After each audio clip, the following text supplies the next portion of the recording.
Hello, friends. This is the in-prison laptop volunteer instruction video, and I am hoping to walk you through the entire laptop process that you'll be using in the prison, starting with walking in the door. As soon as you walk in the door of the prison and open your computer, please turn them on because it takes quite a while for them to boot up, and you're going to want to do that even before the opening circle starts. Once you've done that, I want to call your attention to the items on the right-hand side of the computer screen. The top two are the items that you're going to be using during your day in prison. The top one being an Excel spreadsheet, and the middle one being an audio file folder where your audio files, the recordings, will actually be housed. So once your computer has booted up, is open, you're going to open your in-prison spreadsheet. And we have asked the team leaders to make sure that the spreadsheets are all clean for you when you walk in the door. In other words, there should be no information in them. If there happens to be information in them, we're going to ask you to delete it so that you start from a fresh copy.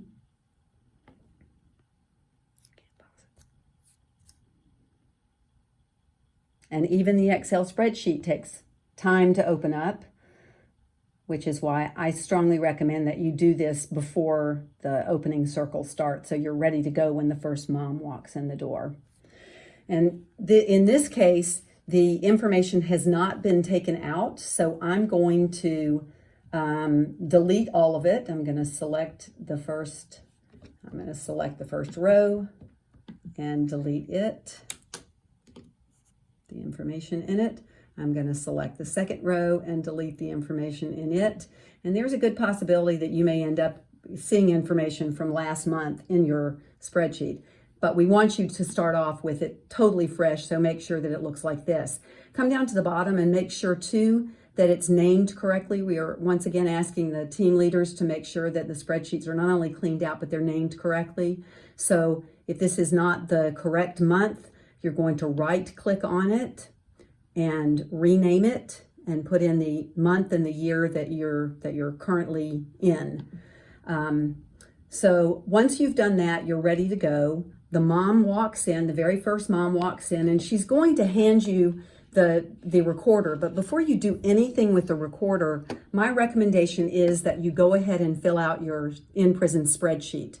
And the way you're going to do this is by following the directions really at the top of in the header bar. So the first column is for the file name, and that may not be as easy to figure out as the rest, but I'm going to give you a little formula. Every computer is named for every prison. There are two computers, and it's got the name of the prison and the name of the number of the computer. In this case, we're working with Henley 2. So this is computer number 2. You don't need to worry about the Henley part. We're going to start the file name with 2. On this computer, every single file will start with the number 2. And then we'll put in 001 because this will be the very first recording of the day. The next recording will be 002, 003, etc., etc. After the name of the computer and the number of the recording, we're going to put in an underscore and the mom's name. So I'm going to put my name in, and then another underscore and the name of the child's name for that first book that she read. We're going to say this is Jenna, and you're finished with the file name. The next column I'm going to tab over to is mother's first name, and that is the only thing we need in this column, just the first name, not the last name. The next column is the child's name, and once again, this is just the child's name. If the mom has been using a nickname for the child, we're still going to want to just put the child's given name in. And they should have been told that when they read the book. It's fine to call them Bubba or whatever, but somewhere at the very beginning, they're going to need to say the child's name so we can match up the book with the recording. The next column over is the book name, and we want no more than 3 words in this column. So if the book name is The Little Engine That Could, you're only going to put Little Engine That. Understand that the reason that we need this information is because this is what's going to create the labels that are going to go in the book. So we want to make sure that we can match up the label with the book, the recording with the book, and that's why we need to know the mother's, the child's name, and the book name. The last 3 columns, E, F, and G, are optional. If the mother has information about the caregiver, what's the caregiver's name? Let's say it's Susie Q. And if they happen to have the caregiver's phone number, we'd love to have that. The reason being that we can make a follow-up call to make sure that the caregiver received the recording and that the child was able to listen to it. And last but not least, if they have their email address, even better, q@gmail.com. Okay, and we're finished with naming the first file. Okay, I'm going to scroll all the way back over so you can see all of them. In this case, this mom had 2 children and she read to both of them. So rather than moving on to the recording, once again, I'm going to go on and fill out the spreadsheet for the second child using exactly the same process, the same protocol. It's computer number 2. It is recording number 2. So 2002 underscore Jerry underscore, this child's name is Barbara. And the mother's name is Jerry once again. The child's name is Barbara. And the book is Love You Forever. And the caregiver name and phone number, etc., are exactly the same. So you can actually just use that information from above and fill those out.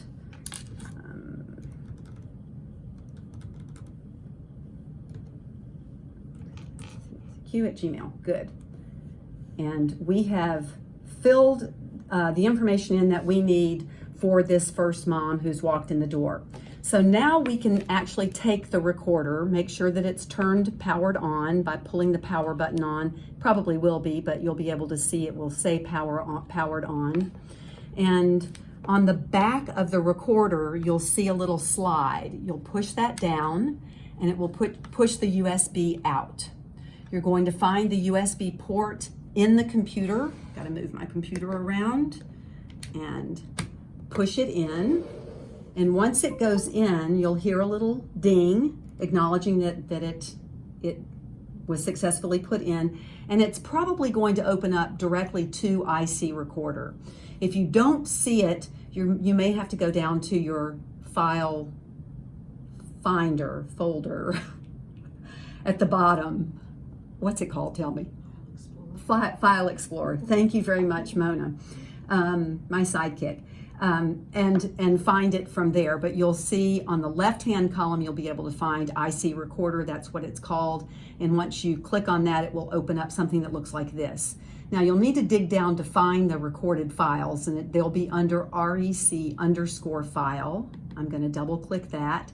And I'm going to double click again because it's hidden deep down low. And there are 2 files here. This is the first one that the mom recorded. This is the second one that the mom recorded. The next thing we're going to do is rename those because they're really funky names right now and we won't be able to know what they are. So the first recording that the mom did was this one, 2001 underscore Jerry underscore Jenna. I'm going to select the first recording, right click, and go down to rename, and I'm going to put in 2001 underscore Jerry underscore Jenna, and then I'm going to do the same thing with recording number 2, and it's 2002 underscore Jerry underscore Barbara. So the key here is to make sure that the audio files are named to match what the spreadsheet has on it, because that is what is going to go on the labels, and that's the way we're going to be able to match the recordings with the correct books. Okay, once we've done that, we're going to, I've got to move my folder over a little bit. We're going to move these recordings over to the hard drive of the computer. Right now, once again, remember, we're looking at the recorder itself. So what we're going to do once they've been renamed is we're going to select both files. You may be using a mouse, that's okay, and drag them over to the audio files folder and just let go. Once you've done that, you can double check that they're there by clicking on the audio files folder, and you'll be able to see them here. And there happens to be an extra one that I forgot to delete. There we go. But we've got 2 recordings in here, and I know that I'm looking at the audio files folder because it says audio files up in the search bar at the top. The last thing I'm going to do is I'm going to check to make sure they recorded okay. So I'm going to double click on the first one, and it should open up a music program, either Groove Music or Windows Media, one or the other.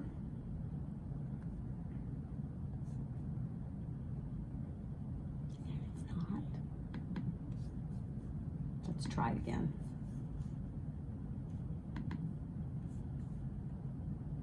There we go. Hi, sweet baby. Okay, I'm going to check the Jenna, beginning. this is your mom, Jerry. And I'm going to take it to the very end. You're probably going to want to listen to make sure that they say the correct name so that you know that the file has been named correctly. In this case, it was for Jenna, and I heard Jenna on it. And if you scroll all the way to the end, you can make sure that the entire recording was successful. So you'll listen to the first one, and then you'll listen to the second one. Make sure that it's successful as well. Once you've verified that everything's okay, you can close that up. Close your audio file folder up. Oops, closed the wrong thing. And you're going to delete the files off of the recorder. And since it's a good opportunity for me to show you, there's your File Explorer at the bottom, and we're going to find the IC recorder right here, and we're going to go back the same way that we went before to REC file, to the folder, and you can see that they've been named. I'm going to delete these so that this recorder can be used for with another mom. So I'm going to select both of those and delete. I'm sure I want to delete these, and then there's nothing left on the recorder. So I can close that up. I'm going to go back down to the very bottom here to the little carrot, the carrot going up, and I'm going to find what looks like a flash drive, and I'm going to hit safely remove and eject, and it's going to allow me to safely eject the recorder. So then it says safe to remove, I can pull it out, and it's now ready for the next mom. Okay? At the end of the day, let's pretend that we've filled this entire spreadsheet up. We've filled the entire audio file folder up. It's the end of the day. It's time to close up shop. I'm going to ask you to do one last thing, and that is to take a blank flash drive, and we've got some old flash drives laying around. This is going to back up what we just did. I'm going to put it into the computer. And I'm going to copy what we did onto this flash drive. So we're going to wait for it to pop up once again. It is popped up, and I can see right here it's in E. I'm going to grab the spreadsheet, and I'm going to drag it over. And then this is real important. I'm not going to grab the audio file folder and pull it over. Instead, what I'm going to do is I'm going to open the audio file folder, move it out of the way. I'm going to select all of the files that are in it. In this case, there are only 2, but there may be 10 or 12 or 15, and I'm going to drag them over. And you have now successfully backed up all of the work that you did on this computer. we're asking that you use the same flash drive for the other computer in the prison. So once you've backed up one computer, take the flash drive out and over to the other computer and back it up as well. And then you can hand that flash drive to the team leader and you've had a successful day. I'm going to close all of this up and you'll leave the computer looking just like, if it asks if you want to save, say yes, I absolutely want to save. You're going to leave the computer looking like this. I'm going to safely eject the flash drive once again. Safe to remove.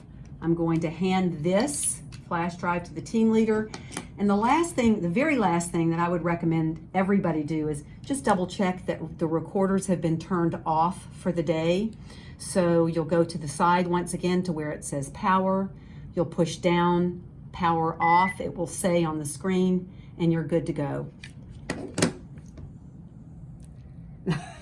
Don't do that.